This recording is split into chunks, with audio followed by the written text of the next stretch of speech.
naughty ones, and welcome back to Dr. Zoe Today. Tonight's show is with someone who I've recently coined comedy's exhibitionist. You may know him from MTV's Guy Code, MTV's The Substitute, or his various guest appearances on a multitude of popular television shows. You can also check him out on the upcoming True TV's Hair Jacked, which premieres October 27th. All I know is this big funny guy is naked a lot. Welcome to the show, Jon Gabrus. Well, thank you for having me, Dr. So are you baked, babe? Like, did you get baked out before the interview? No, I know it's a stereotype of my online persona that I'm high all the time, but I am not currently baked because I take interviews and press seriously. Oh, really? So serious. Well, I'll tell you something that is serious. Before we get started, it's your anniversary. Happy anniversary, man. You locked down a hottie.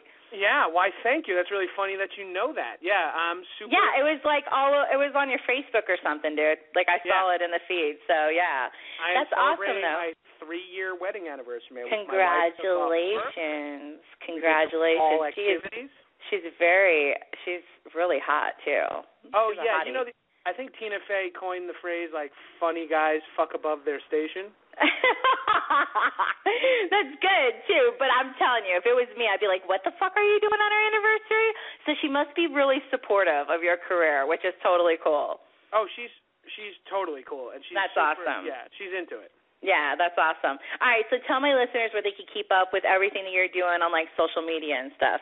Okay, Dr. Zoe's listeners, you can pretty much keep up with me on my Twitter, @Jon Gabrus, or Instagram, @GabrusPics, or on if you're old-fashioned, just the World Wide Web, Gabrus.com. That's also my Tumblr. Your Tumblr. We'll talk about that in a little bit. Okay. Your Tumblr is quite interesting. So how did this all come about? How did you get your start in comedy and acting? Well, I wanted to be an FBI agent, and so I went away to college as a biology major, and I figured I'd work in, like, forensics or profiling or something. Yeah. And then after about, like, 5 days of work, 5 days of school, I was like, fuck this. I can do, like, major in making TV. And then I thought I was going to be a director for a while, and then people started like, I always thought I was funny. I was always a class clown, but I never thought you could, like, translate that into something, and it turns out you can.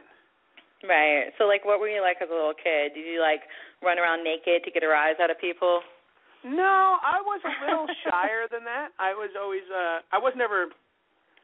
funny, and I was early developed intelligence-wise. Like, I was super smart. Early developed intelligence-wise. Okay. So you're super smart. You're a super smart little kid.